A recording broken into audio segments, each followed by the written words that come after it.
Hi පුඩි හුඟ දවසකින් ඔන්න රසම රස රෙසිපි එකක් අරගෙන ආවා. අද මං හදන්නේ මික්ස් රයිස් එකක්. අපි යමු රෙසිපි එකට. මුලින්ම මම චිකන් ටික තඹ ගන්නවා. චිකන් ටිකට ලුණු, කහ, මිරිස් කුඩු, ගම්මිරිස් කුඩු චුට්ටක් දාලා තමයි මම තඹ ගන්නෙ. ඊට පස්සේ මම හොඳට පොඩි වෙන්න කපාගත්ත දැල්ලෝ ටිකට, ඉස්සෝ ටිකට මම දානවා ලුණුයි, කහයි, මිරිස් කුඩුයි, ගම්මිරිස් කුඩුයි. දාලා හොඳට කවලම් කරගන්නවා. සොසේජ් වලට නම් මම මොනවත් දාන්නේ නැහැ. ඒ අතරතුර අපේ බත් එකත් හදා ගන්න ඕනේ. මම මේ වෙලාවේ බත් එක ලිපේ තියාගෙන තියෙන්නේ. මෙන්න මේ විදිහට මේව හොඳට කවලම් කරගන්නවා. මම මේව මේ ගානට තමයි කැපුවේ. පොඩි වෙන්න කපා ගන්න ඕනේ.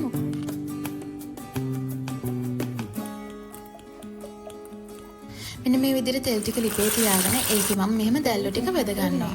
මෙන්න මේ ප්‍රමාණයට බෙද ගන්නවා. ඊට පස්සේ ඉස්සු ටික බෙද ගන්නවා. දැල්ලෝ ටික බදිද්දී අන්තිම හරියේදී වගේ චුට්ටක් වහන්න, නැත්නම් දැල්ලෝ ටික විසිරීලා යනවා. ඊට පස්සේ සොසේජස් ටික මේ විදිහට බෙද ගන්නවා. ඊළඟට මම තඹගත්ත චිකන් ටිකත් මේ විදිහට බෙද ගන්නවා. ඒකට අර දාපු තුන පහ ටික මම ආපහු දාගෙන තමයි මේ විදිහට බෙදගන්නේ. තාච්චිය ලිපේ තියලා ඒකට මම ඉංග්‍රීසි සිදුරුම් දාගත්තා. කැරට් දාගත්තා. මේ ටික යාන්තම් බැදීගෙන එද්දි තමයි මම බිත්තර දෙක දාගන්නේ. බිත්තර කැමති ප්‍රමාණයක් දාගන්න පුළුවන් ඕගොල්ලන්ට. ඊට පස්සේ ඒක හොඳට මෙන්න මේ වගේ කවලම් කරගෙන බෙද ගන්න ඕනේ. ඒකට මම රයිස් ටික එකතු කර ගන්නවා දැන්.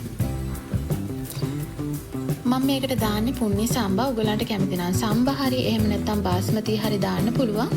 බාස්මති වලට වඩා මම නම් රෙකමන්ඩ් කරන්නේ සම්බා දාලා තමයි රයිස් රසම කියලා.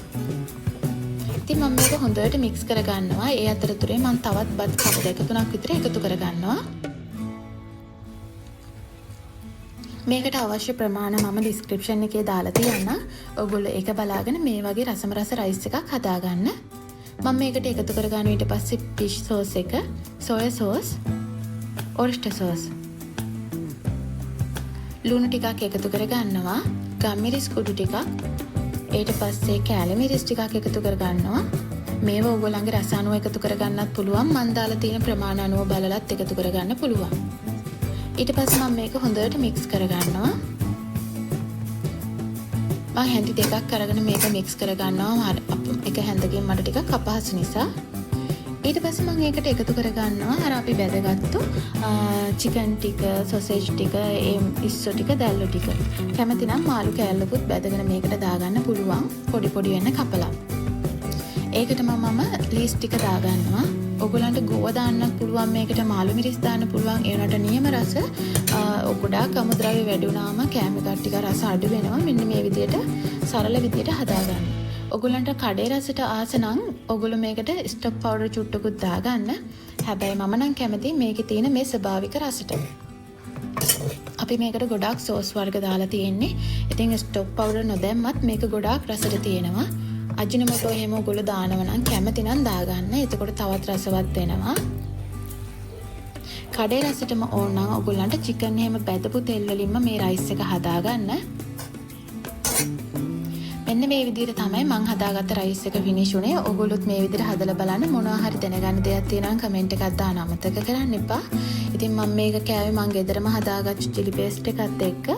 මාරම රසක් මේ රයිස් එක. ඒ වගේම කන කටේ චිකන් වගේම දැල්ලෝ, ඉස්සෝ, කන්න ගොඩාරියක් තිබුණා. ඉතින් මේ විදිහට මේ ප්‍රමාණ දාලා ඔයගොල්ලෝ මේක හදාගෙන කාලා බලන්න. මේක නම් මාරම රසක් තියෙන්නේ. ඉතින් මගේ මේ වීඩියෝ එකේ ෂෝට් වීඩියෝ එක TikTok එකේ ගොඩාක් වයිරල් වුණා. ඉතින් ඔයගොල්ලෝ බලන්න මේක හදලා ඉවරලා මේක අනිවාර්යයෙන්ම හොඳ රස රෙසිපි එකක්. අනිවාර්යයෙන්ම කමෙන්ට් එකක් දාන්න අමතක කරන්න එපා. හදන් කාලා මං ගිහින් එන්නම්. අදට තවත් රස රෙසිපි එකක් අරගෙන ඊළඟ දවසේ